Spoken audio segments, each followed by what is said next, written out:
Hi guys. तर मी आली आहे दीदीच्या घरी बाळासोबत खेळायला आणि आमचं बाळ बघा कसं झोपा काढते. थांबा 1 मिनिट दाखवते तुम्हाला. तर गाईज बघा आमचं गुणी बाळ कसं झोपलं आहे. आणि फायनली आमचं गुणी बाळ उठलेलं आहे. हर्षू.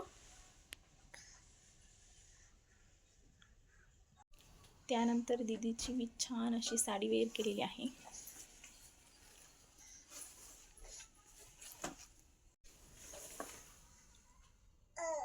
आमच्या हर्षूचा खेळ बघा